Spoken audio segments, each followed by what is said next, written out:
Ipinagbubuntis ng 31 anyos na si Dalena, ang bunso niyang anak, ng isang araw ay kailanganin niyang magpa-check up sa isang obigaini. Inaya niyang nakababata niyang kapatid na si Nelda na magpunta sa bayan kung saan may bago raw bukas na klinika at isa ring bago pa lang na obstetrician.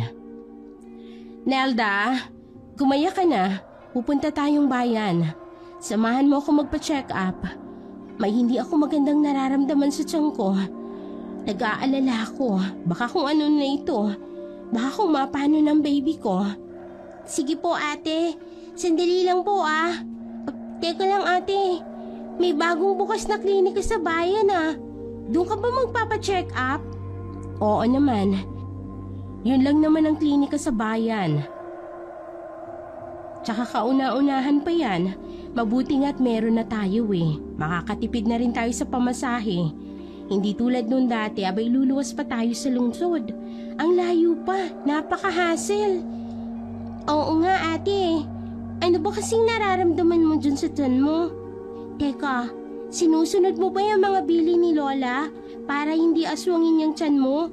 Alam mo naman ate, yung mga aswang, mga buntis ang paborito nilang biktimahin. Naku, wala akong hindi sinusunod sa mga bili ni Lola. Parang kagaya lang din nung nakaraang nagbuntis ako kay Cheska. Kung ano man itong nararamdaman ko ngayon, hindi naman siguro ito sa aswang. Kaya nga gusto kong ipatingin sa espesyalista para naman mas makasiguro ako. Sige ate, wait mo lang ako ah. Saglit lang, magbibihis lang ako. Excited na rin akong pumunta sa bayan eh. Aba, panigurado. Ililibre mo na naman ako sa Jollibee. Pagdating ng magkapatid sa bayan, ay dumiretso agad sila sa klinika ng bagong obstetrician. Sumakay sila sa tricycle. Katamtaman lang ang laki ng klinika at pagpasok nila roon ay sinalubong sila ng marami ring buntis na magpapacheck up. Nakahilera sila sa pasadyang upuan sa may gilid ng pasilyo. Para hindi mainip sa paghihintay sa pila, ay nakipagkilala at nakipag-close ang magkapatid sa ilang katabi nilang mga buntis. Hi mga mare, ako nga pala si Dalina. Taga-barangay Maligaya ako, pinakadulong parte ng bayan natin. Eto namang kapatid kong si Nelda. Sa amin siya pansamantalang nakikitira para bantayan ako. Etong mga buntis na nakilala ni Dalina at Nelda. Ang mag-best friend na buntis na sina Nerissa at Marife, na parehong taga-sentro ng bayan mismo. Ang maghipag na sina Lorraine at Alona na pareho ring buntis at mga taga-barangay Sumulong na kalapit barangay lang ni Dalena. At ang magpinsang sina Ursula at Jenny na mga taga-barangay Laris naman, 3 barangay ang layo kina Dalena. At sa 6 na ito, kay Alona pinakamalapit si Dalena at Nelda. Alam mo, Maring Alona, last ko na itong pagbubuntis. Ayoko nang masundan pa. Ang hirap kayang mga anak. Tapos, mahirap ding magpalaki ng mga bata. Ay ako rin, Mare. Last ko ng pagbubuntis ito. Ayoko ng mga anak ulit. Ang hirap-hirap ng buhay ngayon. Hirap kumita ng pera. Mahirap ang malaki ang pamilya, aba. Naku, sinabi mo pa, Mari. Wala eh. Bulok yung mga namumuno sa atin, kaya ang hirap ng ekonomiya natin. Ang tataas na ng mga bilihin. Ultimo mga gatas ng baby, diapers at mga gamot. Ay, lahat na lang. Pagkaraan ay dumako naman ang usapan nila na may kinalaman kung bakit sila magpapacheck up. Siya nga pala, Mari. Ano nga palang ipapacheck up mo? Ako kasi, hindi ko alam kung aling parte ng tiyan ko masakit. Basta may kung anong masakit akong nararamdaman. Sabi naman itong si Nelda, baka raw kagagawa ng aswang. Lahat naman ng pangontra sa aswang na itinuro sa amin ni Lola, abay kinagawa ko naman. Kaya heto, minabuti ko na lang magpatingin para makasiguro ako kung ano tong nararamdaman kong hindi ko maintindihan. Ang nakikinig sa usapan nila na si Lorraine ay biglang sumingit at nagsabi, Year 2024 na daw, pero naniniwala pa rin sila sa aswang. Sinagot siya ni Alona. Naku, Lorraine.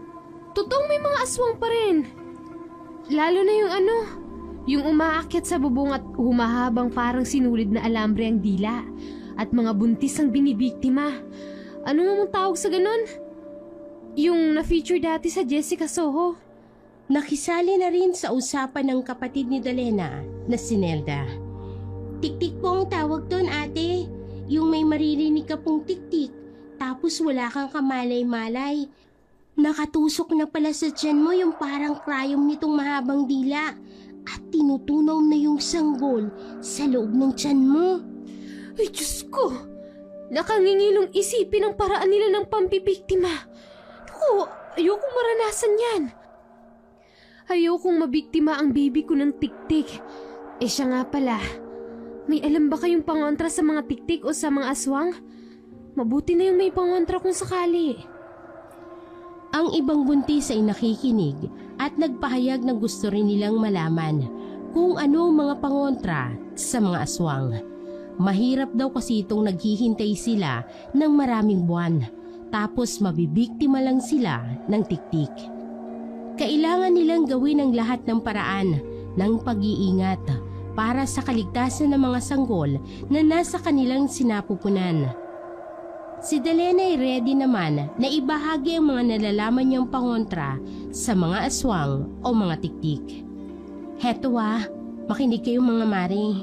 Eto yung mga ibinilin sa akin ng Lola Isting ko na ginagawa ko para makontra yung mga aswang na yan at saka tiktik.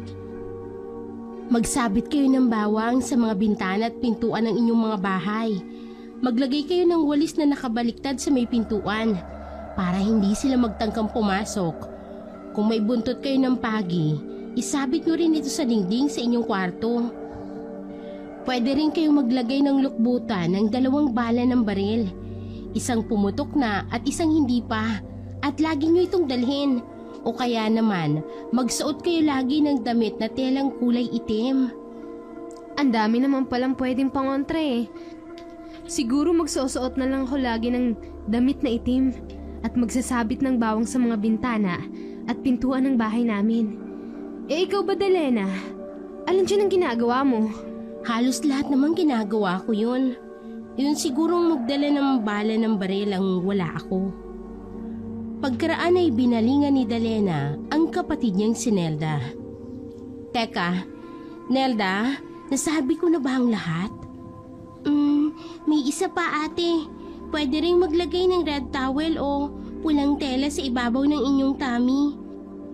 Isa rin ito sa pinaka-effective para hindi kayo kantihin ng mga tiktik o kaya ng aswang. Ay, yan na lang ang gagawin ko. Kung yun palang pinaka-effective, maraming pulang tela sa bahay namin.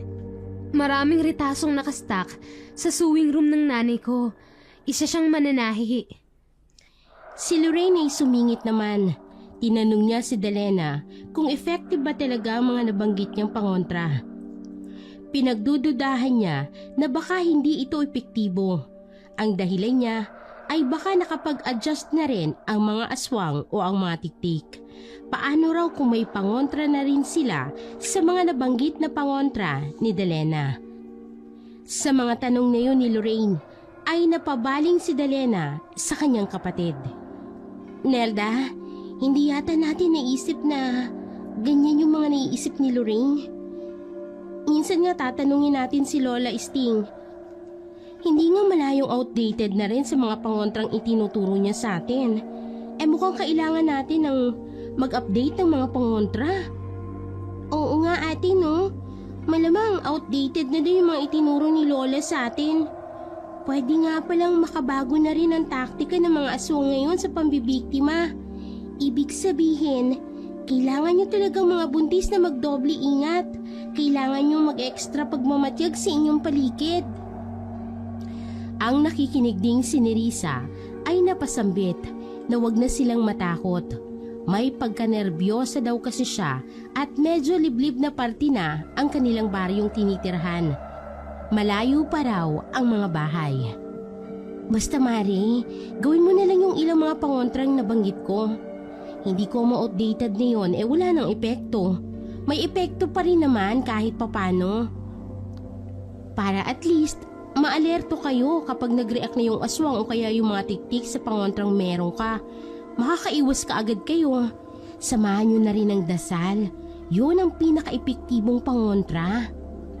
Ang pakikipag-usap ni Dalena at Nelda sa mga kumpulan nila ay naudlot nang tawagin ng doktor ang pangalan ni Dalena. Pinapasok sila ng doktor na isa palang doktora sa parang opisina nila sa klinika. May katabaan ng doktora at napansin ni Nelda na parang hindi normal ang kasiyahang nababanaag sa nanlalalim na mga mata nito na nakatingin sa maumbok na tiyan ni Dalena. Ang pangalan ng doktora ay Amy Bendres. Habang hinaharap ni Doc si Dalena, ay pasimpleng inilibot ni Nelda ang kanyang mga mata. Likas kasi siyang observant sa kanyang paligid. May inilabas na chart si Doc. Finapil upan yon kay Dalena ang bawat hinihinging impormasyon. Sa chart ng mga buntis sila nag-fill up. Ang kabilang chart naman ay para naman sa mga hindi buntis na pasyente. Ang mga hinihinging impormasyon sa chart ay ang pangalan ng nagpapa-check up, edad, address, contact numbers at kung ilang buwan ang buntis. Matapos mapunan lahat ni Dalena ang hinihingi sa chart, ay tinanong siya ng doktora kung anong nararamdaman niyang masakit sa kanyang tiyan at kung ano raw sa palagay niya ang dahilan nito. Dok, basta po pinong sakit akong nararamdaman ko sa kaloob-looban ng tiyan ko. Ang problema lang ho, hindi ko matukoy kung saan banda. Tsaka wala din po akong naiisip na dahilan kung bakit panakanak ang pananakit ng tiyan ko. Eto ang kapatid ko, ang sabi niya naman, baka raw ho inaaswang ang tiyan ko. Posible ho bang aswang ang dahilan ng pananakit ng tiyan ko, Dok? Bahagyang natawa ang doktora. Sinabi nitong hindi ito sigurado sa posibilidad na aswang ang sanhi ng panakanakang pananakit ng tiyan ni Dalena.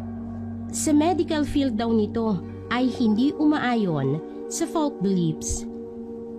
Bawat sakit daw na nararamdaman ng isang buntis sa kanyang tiyan ay may medical cause at yun daw ang tutukuyin ng check-up na isasagawa nito. Nagpayo pa ito na wag daw sa aswang agad ibunto ng sisi sa anumang masakit na nararamdaman sa tiyan. Hindi raw totoo ang aswang. Pero natatakot pa rin po ako, Dok. Baka kung mapano ang baby ko sa tiyan ko. Last ko na ho itong pagbubuntis. Ayoko na hong sundan pa eh. Pero sana ho, walang masamang mangyari sa bunso ko. Nangako ang doktora na gagawin nito ang lahat ng makakaya para masiguradong ligtas at mabuong malusog ang baby ni Dalena. Ayon pa rito, base raw sa initial assessment niya sa glow ng mukha at balat ni Dalena, pati na rin sa kanyang kabuuang physical appearance ay malusog naman daw siya. Medyo nagiging maselan lang daw sa kasalukuyan niyang pagbubuntis. Matapos may isagawa ng doktora ang overall check-up kay Dalena, ay niresitahan siya ng ilang gamot at mga supplements para sa buntis.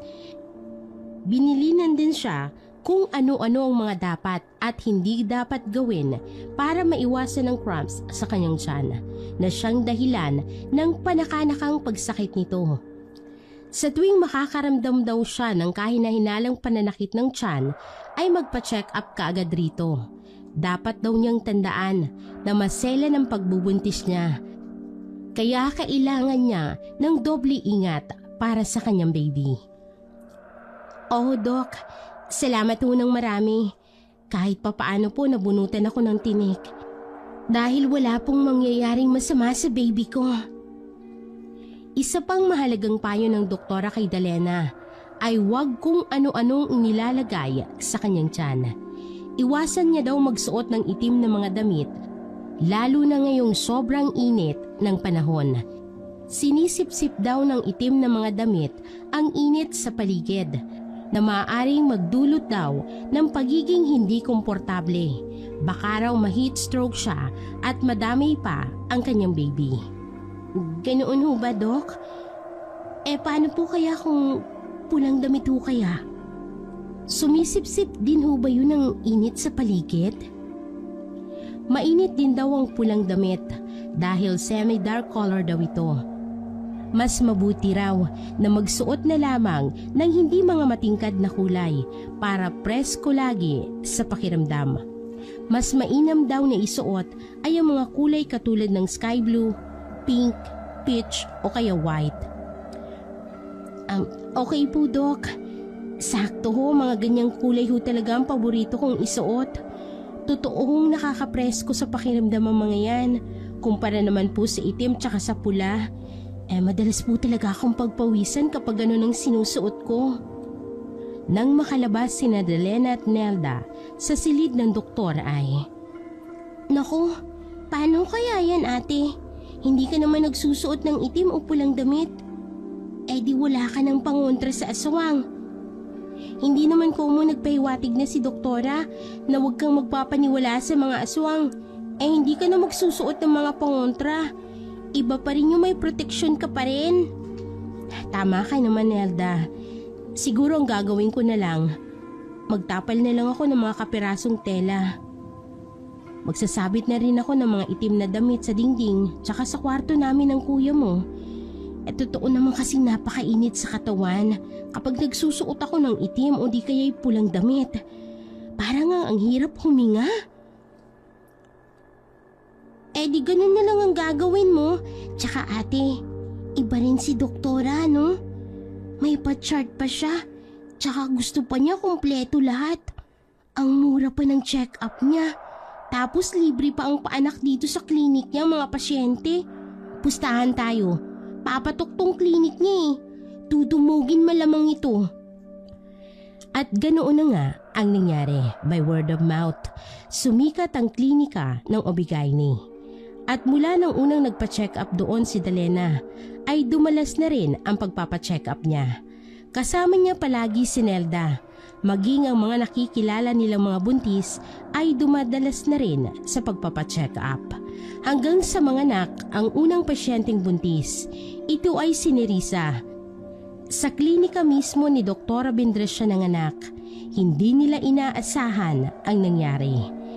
Nalaman na lang ito ni Delena nang tumawag sa kanya si Alona. Alam mo ba, Delena? Hindi ko matig ang nangyari sa sanggol na pinanganak ni Nerissa. Hala, bakit? May nangyari bang masama sa panganganak ni Nerissa? Natatandaan mo ba yung huling pa-ultrasound ni Nerissa? Hindi ba ay buo naman yung baby niya? At malusog naman ang itsura? Oh, anong nangyari? Diyos ko, nung lumabas yung sanggol, ay wala na ang isang braso at isang hita. Patay na nang lumabas. Kawawa naman yung kumaring Nerissa natin. Magdamag daw na umiyak at nagwawala pa. Hindi matanggap ang nangyari sa baby niya. Hala, totoo? Naku, kailangan nating puntahan si Nerissa. Kailangan niyang presensya natin. Hindi biro ang nararamdaman niya. Sige, kumare. Puntahan natin siya. Pero alam mo, kumare, si Lorena ang susunod ng mga anak. Natatakot ako na baka katulad din ng kay Nerissa ang mangyari sa baby ni Lorraine. Baka mabaliw yun kapag nagkataon. Naku naman, huwag naman ganyan mag-isip, Mare. Nagkataon lang siguro na may kung anong nangyari sa baby ni Nerissa. Hindi natin alam syempre, kaya think positive lang. Hindi kaya may mali sa pagpapaanak ni Doc Vendres? Baka naman aksidenteng naputol yung mga bahagi ng katawan ng baby ni Nerissa. Ekspertong obstetrician si Doc Vendres. Kung may ganong nangyari, di sana may nasagap din tayong balitang ganon. Si Marife nga, walang ibinabalita eh. Pareho silang taga-sentro, diba? O siya, mabuti pa mapuntahan na nga natin nang malaman natin kung ano ba talaga yung nangyari.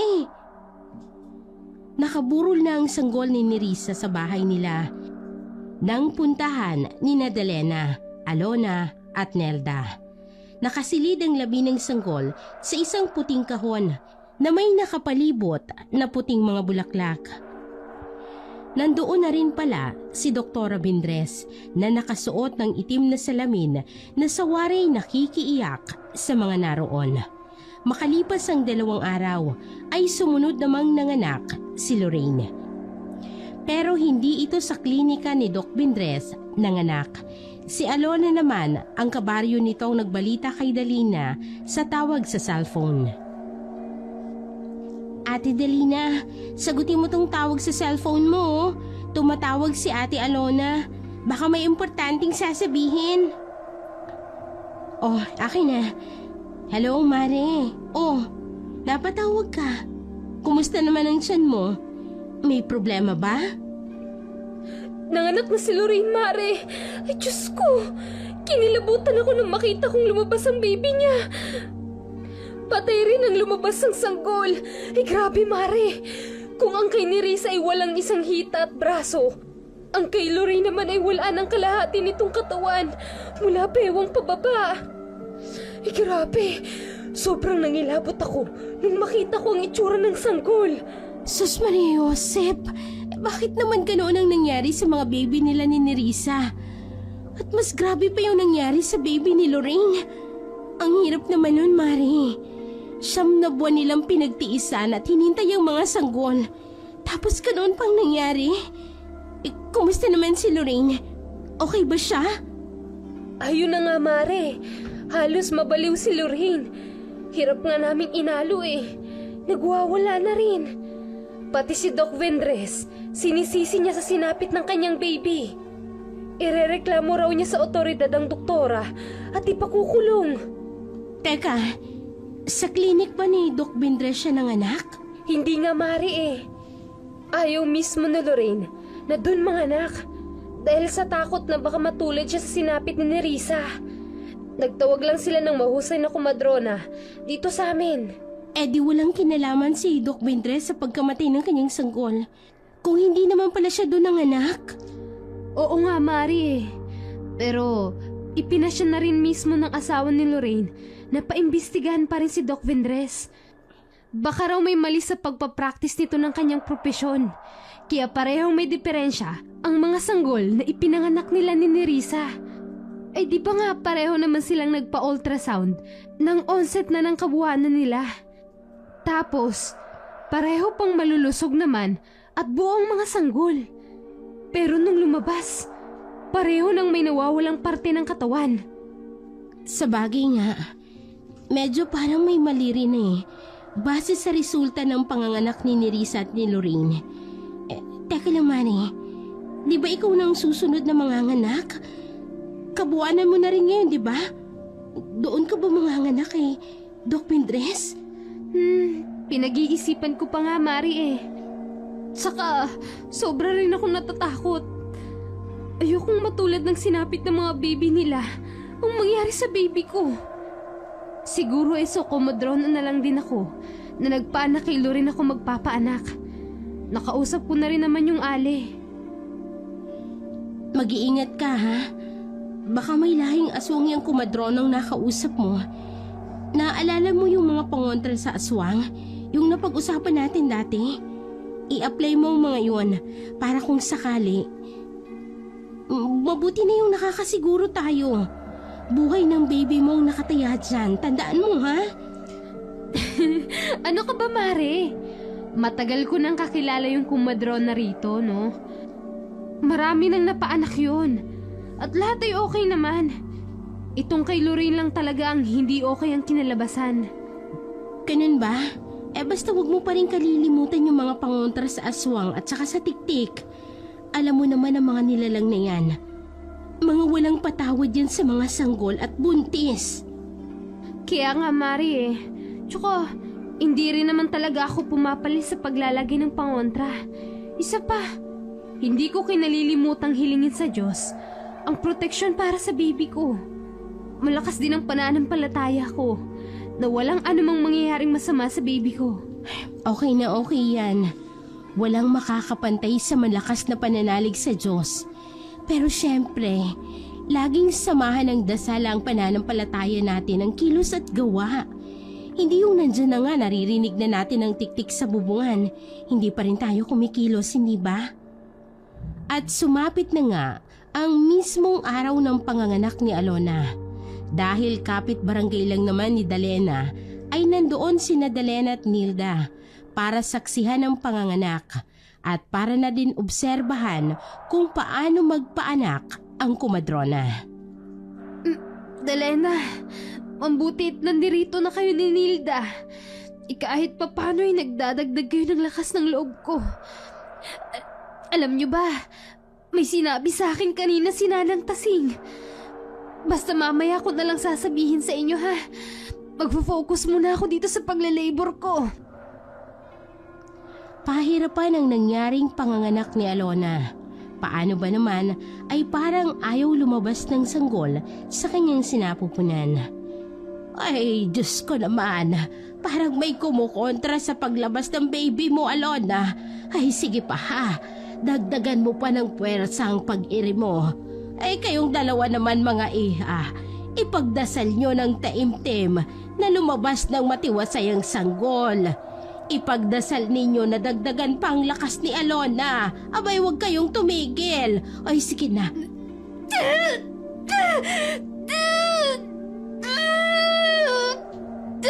Ayaw pa rin lumabas, Nanang. Pakiramdam ko mapupugto ng hininga ko. Hirap na ako, Nanang Tasing. Heto. Lumalabas na ang ulo ng baby mo, iha. Ay, sige na. Konting iri na lang ito. Mukhang nakukontrang pumipigil sa paglabas ng sanggol. Iri pa! Itinodo nga ni Alona ang pag-iri. Kasabay ng taimtim na pagdarasal ni Dalena at Nelda.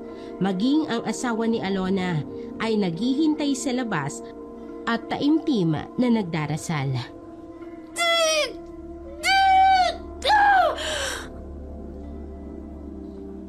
Ay, sa wakas, iha! Lumabas na ang baby mo! Isang malusog na sanggol na lalaki! Salamat sa Diyos! Tagumpay ang panganganak mo, Alona! Congrats sa inyo! Ang cute-cute ng baby mo! Hawig sa'yo, Mari! Matapos asikasuhin at linisin ni Nana Tasing ang sanggol, ay pinadapa niya ito sa tapat ng dibdib ni Alona at binalutan ng malinis na lampin. Pumasok na rin ang asawa ni Alona. Nakitang-kita sa mukha ang labis na kasiyahan nang masilayan ang kanyang mag-ina. Makaraan pa ang ilang minutong pag-uusap tungkol sa kasisilang na baby ni Alona, ay may naalala si Dalena tungkol sa sinabi ni Alona. Siya nga pala, Alona. Ano nga pala yung sasabihin mo sana sa amin? Yung sinabi sa'yo ni Nanang Tasing? Oo nga pala. Hindi ko pa rin pala nasasabi sa'yo na si Nana Tasing ay isa ring babaylan at espiritista. May na-detect daw siyang mabigat na puwersa na bumabalot sa tiyan ko. May gusto raw kumuha ng ilang parte ng baby ko. Yun nga lang, dahil malakas daw ang espiritualidad ko, ay hindi raw magawa ng puwersang ito. Nakakatakot naman. Anong puwersa naman ang bumabalot sa tiyan mo? Tsaka, ano may kagagawa nito? Isang aswang, iha. Isang aswang na may kakaiba at makabagong paraan ng pambibiktima sa mga buntis. Ang kutob ko, sinasadya niyang hindi buo ang sanggol na kainin niya. Kumbaga, ay may kakaiba siyang fetish. Naiisip ko rin na may kasama siyang ibang uri ng aswang o engkanto. Yung bang pinapalitan yung bangkay ng sanggol ng sahanang saging. Ate, yun yata yung tinatawag na balbal. Di ba ganun na ganun yun ayon sa kwento sa atin ni Lola? Ay, oo. Tama ka, iha. Yun nga pala ang tawag doon. Balbal nga. Magkasamang balbal at aswang ang sumusubok biktimahin si Alona. Kaya ikaw, Dalena, mag-iingat ka sa mga nakakasalamuha mo. Hindi natin alam kung paano kumilos para mambiktima ang aswang o ang balbal at iba pang nilalang sa panahon natin ngayon. Makabago na rin ang kanilang pamamaraan. Pwedeng hindi natin napapansin o namamalayan. Pwedeng sobrang patago kumbaga ang modus nila. Nana Tasing, makikisingit lang po ako. Yung mga dati po bang paraan ng pangontra sa mga aswang o kaya sa tiktik at kung ano-ano pa pong itinuturo ng matatanda, hindi na po ba yun tumatalab? Tumatalab pa rin naman yun. Ayun nga lang, hindi na ganoon kalakas. Kaya ang dating mga pangontrang itinuro o alam natin ay kailangan na ring mai-upgrade. Kung pwede lang kailangang makahuli tayo ng kahit isang aswang at maeksperimentohan para makagawa tayo ng upgraded na rin na mga pangontra. Kaso, mukhang hindi ganoon kadali yun sa ngayon. Nana Tasing, hindi pa rin hubaligtas si Alona. Kahit nakapagsilang na po siya, pwede pa rin po mabiktima ang baby niya. Sa kaso ni Alona, hindi na siya mabibiktima pa ng nagtangka sa sanggol niya dahil naisilang niya na ang sanggol. Hindi na mabango sa kanilang amoy ang sanggol na lumabas na sa tiyan. Malamang ay maghahanap na ng bagong bibiktimahing buntis, yung aswang na yon. Kaya Mare, lagi kang mag-iingat ha. Ako naman mag-iingat pa rin naman at babantayan kong maigi ang baby namin ni Habi. Tsaka nga pala, nagpapa-check up ka pa rin ba kay Doktora Vendres? Ayoko na magpa-check up doon. Dating gawin na lang ako. Doon na lang ako sa city magpapa-check up kahit malayo. Mas okay na magtiis ng malayo kaysa malapit nga. Pero hindi ka naman nakakasiguro na safe. Teka nga mga iha. Iyan bang si doktora na sinasabi nyo? Ay siya ring tumingin doon sa mga unang nanganak na kumari ninyo? Oo, Nana Tasing. Lahat kami sa kanya po nagpa-check up. Bakit ho ba? Wala naman. Hindi lang ako sigurado sa naiisip ko. Pero payo ko lang, mag-iingat din kayo sa mga doktor kung kanino kayo nagpapatingin. Hindi naman sa sinusulsulan ko kayo o kaya naman pagdudahan ng pagkatao ng bawat doktor na nakakasalamuha ninyo. Pero nandoon pa rin ang posibilidad na may kampo ng dilim na nagtatago sa isang propesyon at ginagamit ang kanilang propesyon para makapambiktima. Sa ganong paraan nga naman, abay hindi sila mapapansin at mahuhuli. Ang sa akin lang, abay pinag-iingat ko kayo. Napaka-importante ng palaging pag-iingat at palaging alerto at nagmamatsyag. Tama ho kayo, Nana Tasing. Ako po ganyan talaga. Mapagmatsyag po ako. Lalo na po kapag binabantayan ko si Ate Delena. Si Ate Delena naman ho kasi kabaliktaran ko. Kaya pansamantala rin po akong pinapatira muna sa kanila hanggang po sa makapanganak po siya. Abay malaking asset mo talaga itong kapatid mo, Delena. Kanina ko pa napapansin. Mapang-obserba talaga siya. Ay kanina lang medyo naiirita ako sa pagtutok niya sa bawat kilos ko habang pinapaanak ko si Alona. Yung bang pakiramdam ko, konting mali ko lang. Pagdududahan niya ang pagkatao ko.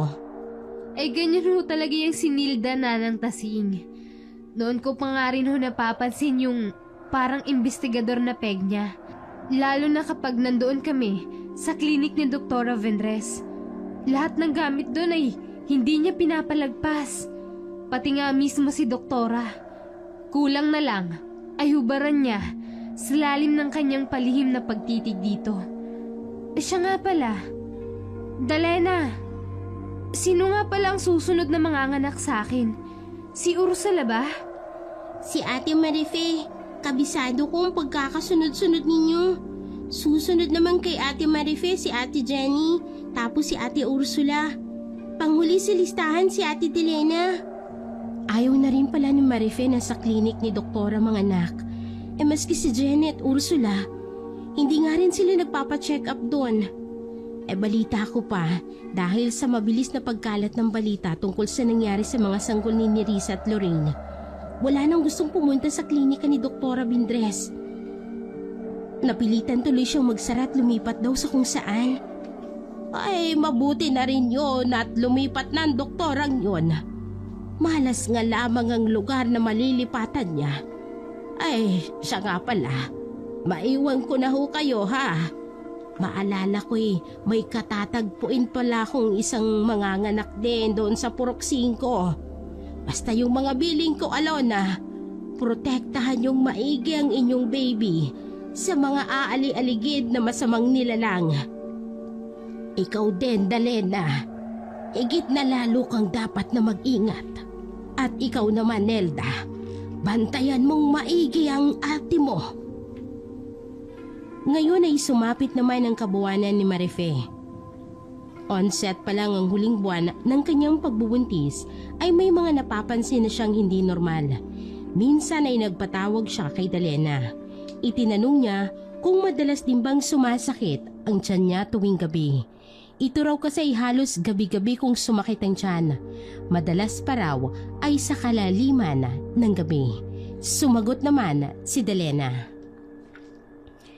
Naku, bakit ako hindi naman ganyan? Baka naman kasi hindi ka komportable sa pagkakahiga mo. O kaya naman magalaw na yung baby mo sa loob. Kabuwanan mo na, hindi ba?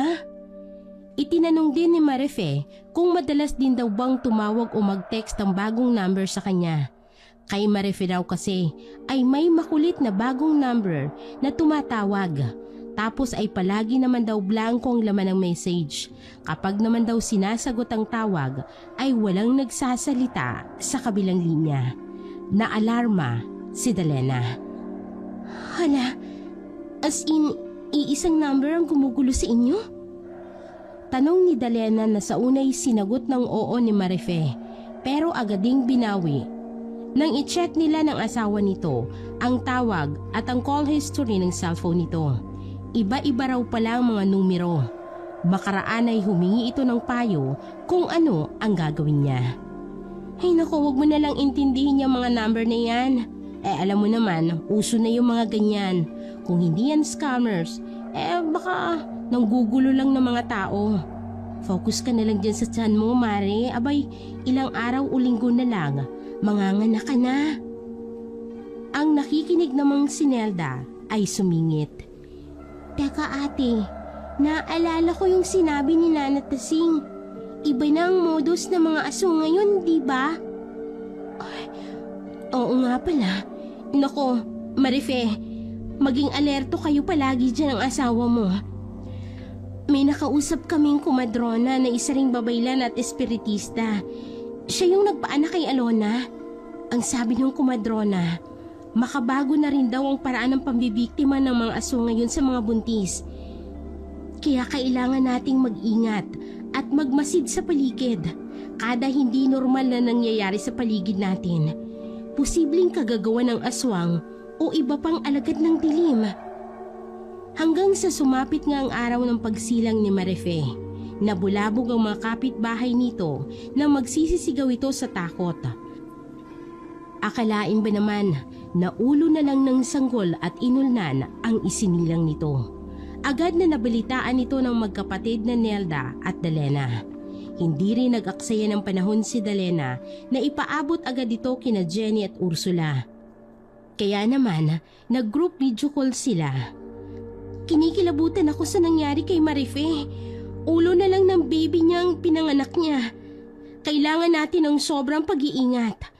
Palagay ko, hindi talaga basta nagkataon lang nangyari kini Risa at Lorraine, pati kay Marife. Posibleng kagagawa nito ng isang aswang na umaaligid sa bayan natin. At ang mga sanggol at ang mga buntis ang tinatarget nila. Nagpahayag ng pagkatakot at kaba si Jenny at Ursula.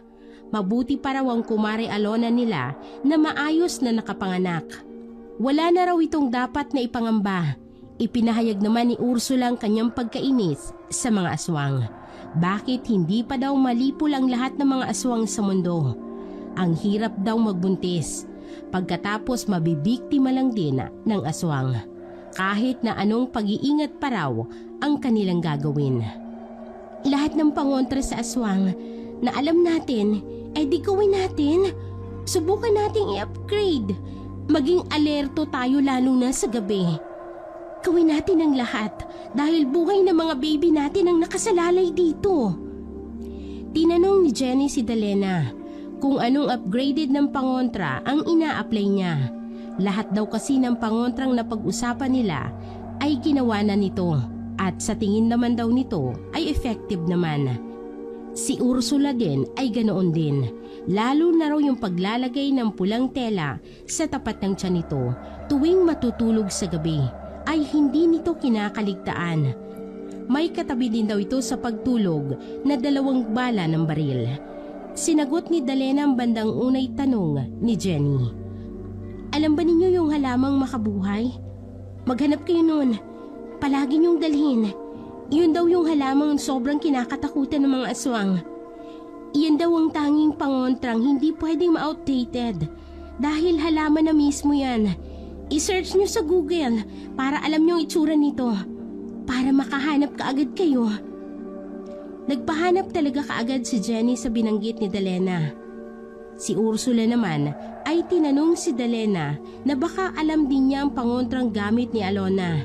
I-share naman daw sa kanila. Oo nga pala, yung pang pinakamalakas na pangontra. Ang kay Alona kasi, malakas lang na pananalig sa Diyos ang pangontra niya. Malakas ang espiritualidad niya. Ako kasi, aminado ako, hindi ganun kalakas ang kapit ko sa Diyos. Mabuti na lang at nandito ang kapatid ko. Magaling siyang magbantay. Bali, isa ni rin siya sa mga pangontra ko. Nagpahayag ng pagkadismaya si Ursula nang malaman nito ang pangontra ni Alona. Makabuhay lang daw talaga ang ipinapahanap nito. Aminado din kasi ito na hindi ganong kalakas ang pananalig nito at madalas ay pinagdududahan nito ang Diyos. Marami daw itong hinanakit sa Diyos. Ganoon din si Jenny. Hindi naman daw ito palasimba. Kung magiging ligtas daw ang panganganak nito ay baka sakaling manumbalik ang paniniwala niya. Pero sa ngayon daw ay hindi na muna. Matapos ang tawag nila ay hinarap naman ngayon ni Dalena si Nelda. Ate, nakakatakot naman talaga at nakakaawang nangyari kay Ate Marife. Iniisip ko, paano kaya kapag dumating na ako sa ganoong kalagayan? Siguro mababaliw ako noon. Ay, sinabi mo pa. Si Lorraine nga halos mabaliw na rin. Hindi talaga birong magbuntis. Tapos ganoon lang ang magiging resulta. Sa palagi mo ate, kagagawan nga ba ng aswang yung nangyayari? O kaya may mali lang talaga sa inireseta sa check-up na isinagawa ng doktora? Baka nga, baka kay doktora ang mali. Pero kasi base naman sa kwento sa akin ni Marife, yun nga, di ba nga may nagte-text tapos tumatawag sa kanya na hindi kilalang numero, lalo na tuwing gabi. Sa palagay mo, walang kinalaman yun kung bakit ulo na lang ng sanggol ang ipinanganak niya? Teka lang ate, may naaalala pala ako. Ano naman yun? Kasi diba, sa klinik ni Doktora Bindres, may chart doon na nakalagay lahat ng detalye ninyo. Nandoon yung address nyo, tapos yung contact numbers nyo, pati na rin kung kailan kayo manganganak. Oo nga no? So ano naman ang meron doon? Anong koneksyon nun sa nangyari kay Marife? Ate, hindi kaya si Doktora Bindres yung may-ari nung hindi kilalang number na yun na kumukonta kay Ate Marife? Isipin mo yun ate, posible yun diba? Posible nga. Pero pwede rin namang imposible. Siguro mas tamang sabihin, sa aswang ang number na yon. Tapos tinuntun lang ang location ni Marife. Hindi ba may location tracker sa mga cellphone? Sa bagay, oo nga no, tama ka rin. May location tracker nga sa mga cellphone. Pero ang tanong, kung sa aswang nga ba yung number na yun, paano naman niya nakuha yung number ni Ate Marife? Hindi kaya si doktora mismo yung aswang ate? Kasi alam naman natin na may number kayo ron. Alam mo, grabe ka ha. Yung iniisip mong suspect si doktora? Ay, sa bagay, tulad ng nalaman natin kay Nana Tasing. Baka nga aswang talaga si Doktora Bindes. At front niya lang talaga yung profesyon niya. bilang isang ubigay. Sakto pa nga, di ba ate? Mga buntis at mga sanggol talaga ang target niya. Kaya walang duda, aswang talaga yun si doktora. Ay grabe, kinakabahan na tuloy ako dahil sa usapan natin. Feeling ko hawak ako sa leg ni doktora, pati na yung baby ko.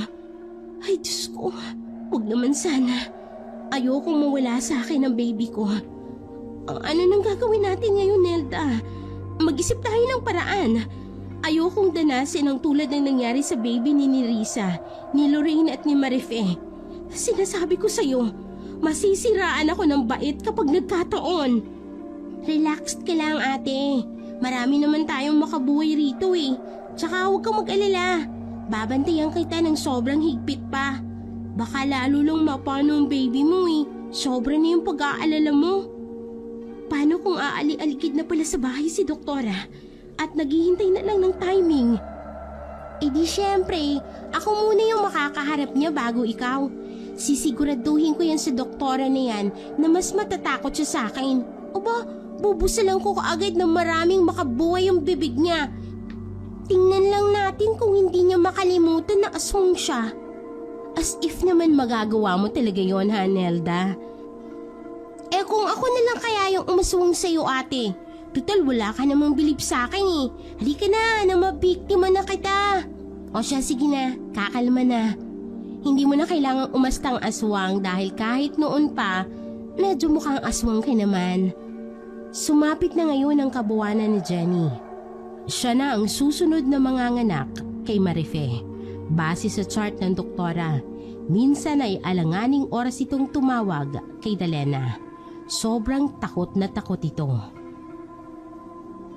Bakit ba takot na takot ka, Jenny? Ano bang nangyayari? Kabuwanan mo na ngayon, hindi ba? Manganganak ka na? Tanong agad ni Dalena pagkasagot sa tawag ni Jenny. Ang sagot naman ni Jenny ay hindi naman daw sa panganganak, kung hindi sa hindi kilalang numero na tumatawag at nagte-text dito. At napapadalas pa raw ang pagsakit ng tiyan nito, yung hindi raw normal na pananakit. Basta may kakaiba raw sa pananakit ng tiyan nito at hindi nito maipaliwanag. Baka naman inaaswang ka na. May halamang makabuhay ka na ba dyan na pangontra? Meron naman si Jenny, pero hindi pa rin daw tinatantanan ang tawag at text, pati na rin ang pananakit ng tiyan nito na hindi maintindihan. Nag-alala ito na kung ano raw ang mangyayari sa baby nito. Ay, grabe naman. Mukhang wala ring talabang makabuhay. Teka, patiin mo kaya yung cellphone mo. Huwag mo munang bubuksan hanggat hindi ka pa nanganganak. Makigamit ka na lang muna sa iba. Baka naman kasi kaya sumasakit yung tiyan mo eh, dahil sa labis na pag-aalala mo sa tuwing may tumatawag at nagtitext sa'yo. Hindi pa naman natatapos ang kanyang pagsasalita, ay bigla na lang namatay ang cellphone ni Jenny. Kinabahan tuloy si Dalena at Nelda dahil sa nangyari. Lalo na nang wala pang ilang minuto, ay si Ursula naman ang tumawag kay Dalena. Tinatanong din ni Ursula kung may nagte-text din ba tumatawag kay Dalena ng hindi kilalang numero. Ha? Wala pa naman nagte-text sa akin na hindi ko kilalang number eh. Pero kay Jenny meron. Katatawag niya lang sa akin. Pinayuhan ko nga na isara muna yung cellphone niya at makigamit na lang muna sa iba. Kaso, bigla na lang namatay yung cellphone niya. Natakot naman si Ursula sa nalaman. Pinakonfirm pa niya na ganoon din daw yata ang nangyayari kay Marife. Oo, kaya huwag mo munang gagamitin yung cellphone mo. Makigamit ka na lang muna sa iba. Maya-maya ay biglang hinablot ni Nelda ang cellphone na hawak ni Dalena. Ate Ursula, sa number ko na lang ikaw tumawag. I-off ko muna to kay Ate Dalena. Uy, ano ka ba, Nelda? Anong tingin mo dyan sa ginagawa mo? Kita mo na nga importante ang pinag-uusapan namin ni Ursula. Basta ate, makinig ka. Huwag mo munang bubuksan yung cellphone mo ah. Malakas talaga ang kutob kong aswang nga si doktora. Tapos yung cellphone number tsaka address ang paraan niya, para matrace kayo. Ganon? So anong gagawin natin ngayon? Ganito ate, magmadali na tayo mag-impake ng mga gamit natin. Luluwas na tayo ngayon din. Kailangan nating umalis para sa bunso kong pamangkin. Ayoko kayang sapitin niya yung sinapit ng sanggol ni Ate Marife. Ay naku, saan naman tayo pupunta? Kahit saan ate, basta wag na tayo magstay muna rito. Kasi alam ni doktora ang address mo, diba? Doon muna tayo sa ibang lugar, basta malayo rito. Ay naku, babiyahe pa tayo. Nelda, pahihirapan mo ko. Tsaka gagastos pa tayo. Ate naman konting sakripisyo lang para sa kaligtasan ng baby mo. Ayaw mo pa? O sige, mamili ka na. Ang ligtas mong maisilang ang baby mo sa ibang lugar o manatili ka rito tapos matutulad sila sa sinapit ni Ate Marife. Siyempre yung una, Nelda. Ayun naman pala kaya mag-impake na tayo. Luluwas na tayo. Nung unay nag-aatubili pa rin sumunod si Delena sa suhestyon ni Nelda. Kung hindi pa dahil sa tawag ni Ursula sa number ni Nelda ay hindi pa sana papayag si Delena. Ibinalita ni Ursula na napaagang panganganak ni Jenny at ulo na lang din daw ang isinilang nito, kapares ng nangyari kay Marife. Diyos ko, kawawa naman ang sinapit ng pinsan mo. Sobrang natakot daw si Ursula.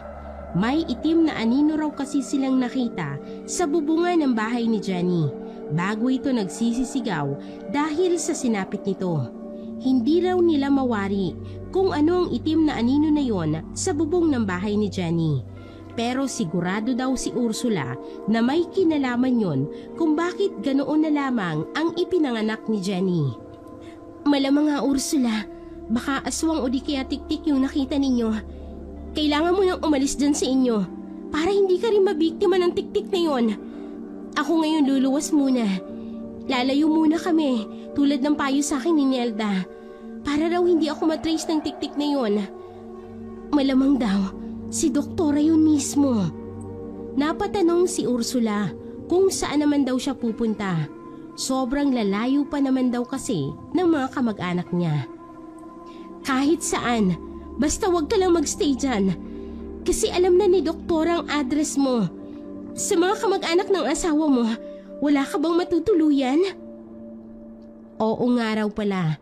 Ayon kay Ursula, ang kaso raw ay hirap nitong makakilos. Siguro raw ay baka bukas na lang sila ng asawa nito luluwas. Malamang daw ay hindi papayag ang asawa nito na bumiyahe sila ng gabi. Matapos ang tawag ni Ursula, tinawagan naman ni Nelda ang asawa ni Delena na si Nesty. Isang buwan na itong hindi nakakasama ni Delena dahil na destino sa malayo dahil sa klase ng trabaho nito. Kuya Nesty, ipapaalam ko lang sa'yo na luluwas kami pansamantala ni ate. Malayo rito sa bahay ninyo. Ha? Bakit kailangan niyo lumuwas? Saka bakit kung kailan malapit ng gumabi, saka pa kayo babiyahe? Importante nga kasi kuya. Saka na namin ipapaliwanag sa iyo ni ate ang dahilan. Saka ipinapaalam ko sa iyo ha. Baka kasi bigla kang umuwi tapos wala kang madatnan doon. Ang inaalala ko lang, yung kalagayan ng ate mo. Malapit ng kabuwanan niya. Huwag kang mag-alala kuya. Safe naman si ate. Akong bahala sa kanya. Para din talaga ito sa safety niya tsaka ng baby niyo. Bantayan mong maiging ate mo ha. Kung hindi lang may emergency work din kami rito. Ngayon din, luluwas ako riyan para samahan kayo. Naku, relaxed ka na lang dyan kuya. Para nagpaalam lang ako na luluwas kami pansamantali.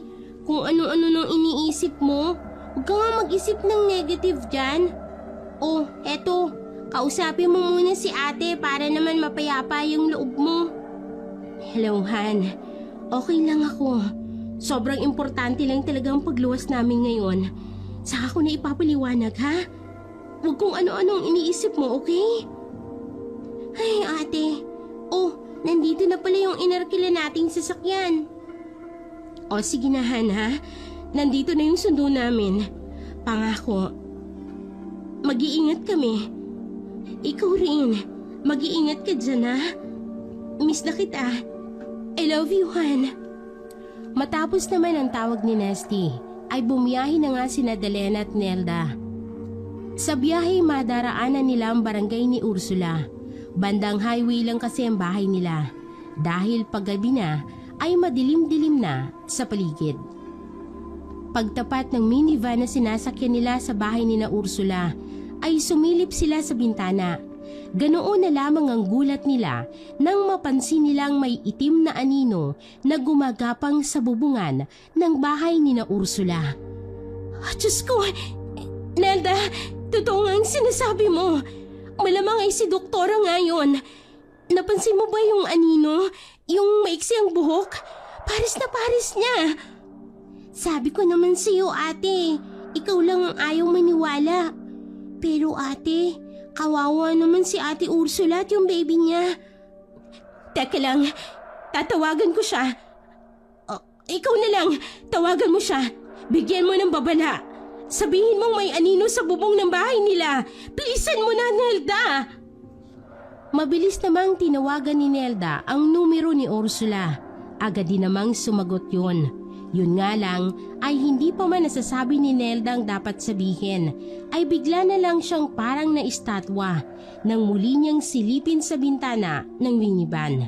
Kaya pala'y nakita niyang nilingon siya ng itim na aninong nasa bubungan nila Ursula.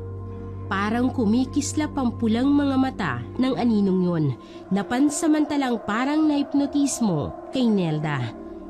Hoy, Nelda, ano ba nangyayari sa'yo? Bakit parang namatanda ka na dyan? Akin na yung cellphone. Ako na ang magsasabi kay Ursula. Pero natulig lang ang tenga ni Delena nang itutok niya sa kanyang tenga ang cellphone ni Nelda. Paano'y nakarinig siya ng sigaw ni Ursula sa kabilang linya na takot na bumungad kaagad sa kanya. Ay, Diyos ko! Ano kayang nangyari kay Ursula? Nelda, paano kaya siya? Ngunit si Nelda ay hindi man lang sumagot kay Delena. Para itong medyo nawala sa sarili at hindi naman yun napansin ni Delena. Kinabukasan ay nasa probinsya na sila ng Aurora. Doon muna sila sa bahay ng isa nilang tiyahin at balak nilang magtagal doon hanggang sa manganak si Delena.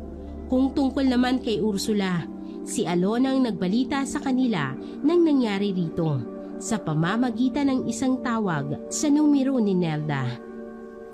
Hello, Nilda? Bakit naka-off ang cellphone ng ate mo? Kasama mo ba siya ngayon? Sorry, Ate Alona.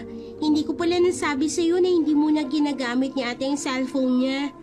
Nandito kami ngayon sa Aurora. Lumuwas kami para hindi matunto ni Doktora Bindres. Ganun ba? Mabuti naman kung ganun. Pero, pwede ko bang makausap ang ate mo?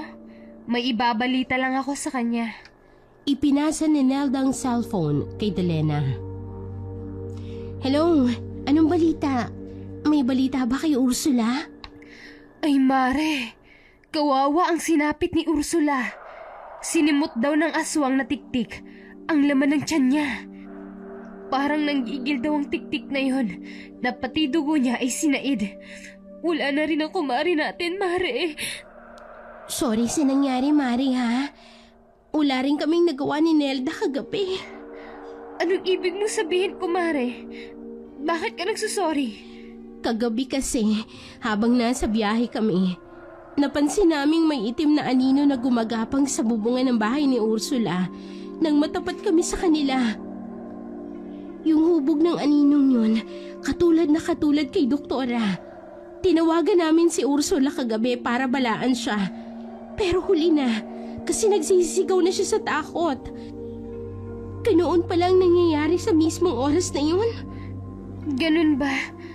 Ang saklap, Mare, ng nangyari. Ikaw, Mare. Ikaw ang inaalala ko ngayon. Kaya napatawag rin ako para kumustahin ka. Sana naman safe na kayo dyan. Salamat sa pag-aalala, Mare. Sigurado akong safe na ako rito. Hindi na ako matutunto ng doktorang aswang na yun. Hindi niya naman alam ang address ko na pinuntahan ngayon eh. Yung cellphone ko, Hindi niya rin yun matatrack dahil hindi ko naman muna ginagamit. Ayos yan, Mare. At kahit papaano ay safe ka na. Pero, mag-iingat ka pa rin ha. Naaalala mo yung sinabi dati ni Nanang Tasing? Medyo iba na kung paano umatake ang mga aswang ngayon. Kailangan pa rin maging alerto palagi. Lalo na sa gabi. Oo, Alona. Tandang-tanda ko yan. Saka nandito naman ang mahigpit kong bantay, si Nelda. Hindi ako pababayaan ng kapatid kong ito. Sa bagay, asset mo nga pala ang observant mong kapatid. Pati asong ay walang ligtas dyan. O siya, magpapaligo pa pala ako ng baby ko, Mare. See you soon, and your baby. Di na mahintay ng baby ko ang future playmate niya. Bandang umaga, habang nasa tawag pa si Dalena kay Alona, ay walang kamalay-malay si Dalena. Napalihim na siyang pinagmamasdan ni Nelda. Bahagya itong nakangisi habang tila kumikislap ang mga matang napapasulyap sa maumbok na tiyan ni Dalena. Matapos ang tawag ay biglang lumuhod si Nelda at natutuwang hinipo ang maumbok na tiyan ni Dalena. Ate, bakit parang kakaibang amoy ng tiyan mo ngayon? Kakaibang bango nito. Hindi ko maintindihan. Ano ka ba? Nakakagulat ka naman eh. Bigla-bigla ka nalang lumuluhod. Akala mo naman magpo-propose ka ng kasal. Sira ka talaga, ate. Pero hindi nga. Bakit parang ang sarap ng amoy ng tiyan mo? Parang gustong tumulo ng laway ko. Baka may aswang ka na, ha? Huwag mo nga akong pinagtitripan dyan, ha? Lalo na tungkol sa mga aswang. Teka, nasan nga pala yung makabuhay natin?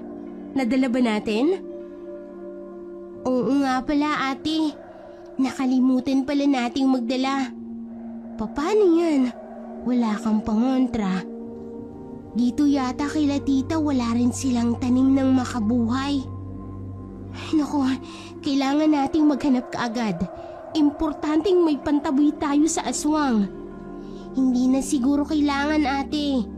Hindi na rin naman gaanong effective yun. Di ba nga sabi ni Ate Jenny, may makabuhay naman siya, pero naatake pa rin siya ng aswang. Ang the best na lang sigurong pangontra natin ay yung matatag na pananampalataya sa Diyos. Ang kaso, meron ko ba nun? Yun na nga eh.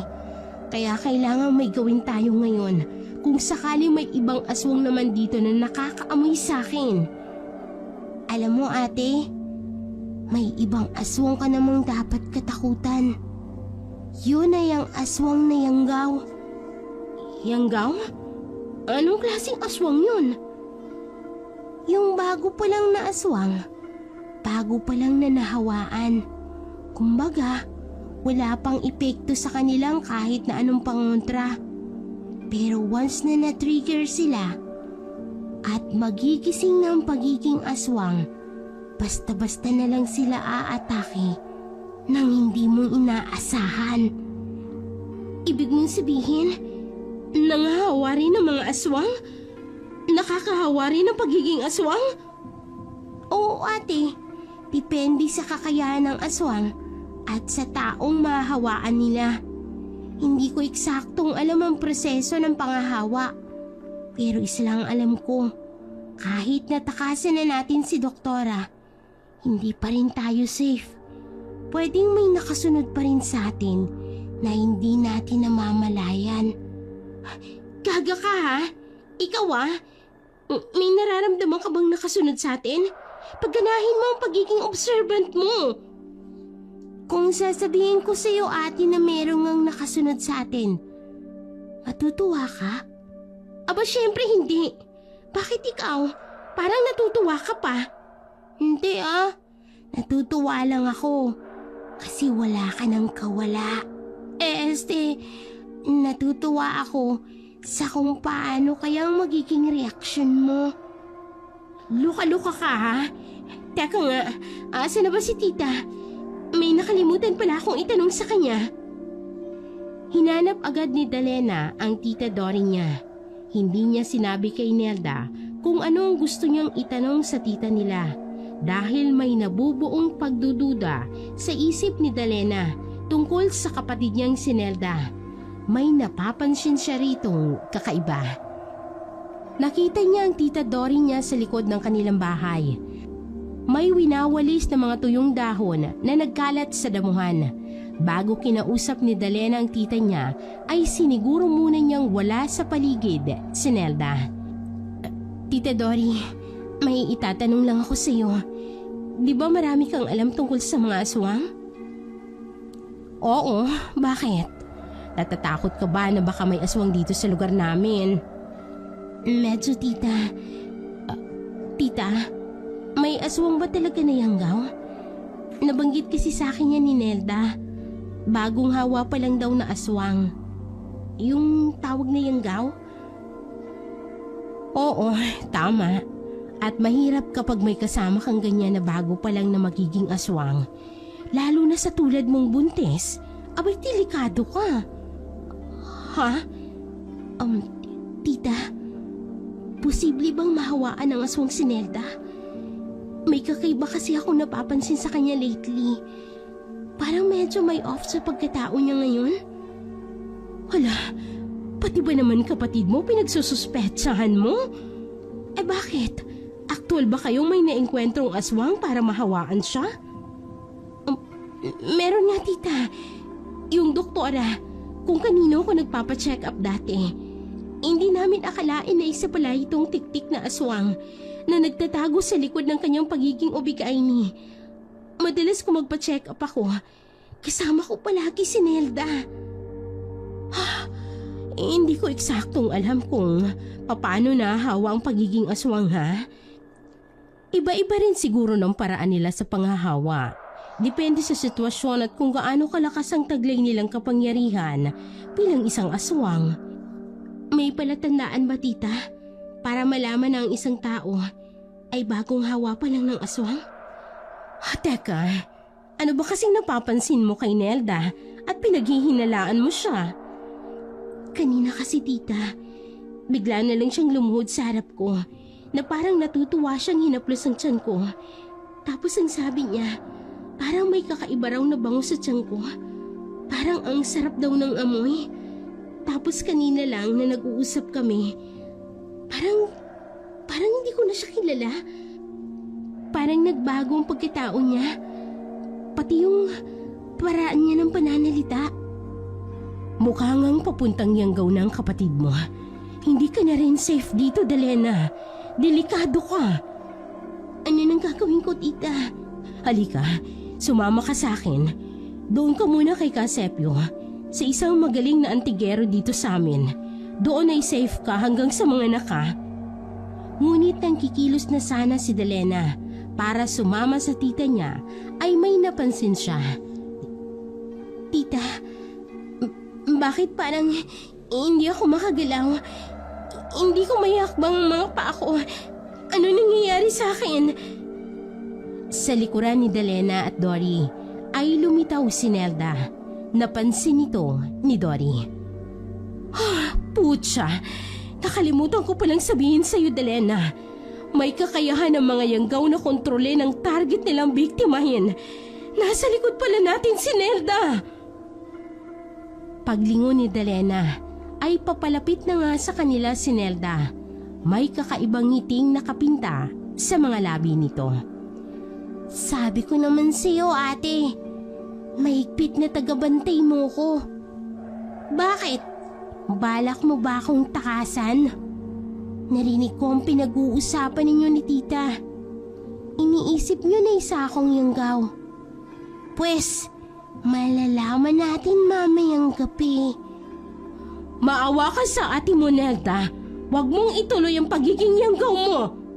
Hindi pa naman ako nag-aanyong Yanggaw, tita. Bakit? Excited ka na bang makita akong maging isang Yanggaw? Hintayin mo lang mamayang gabi, tita. Makikita mo rin.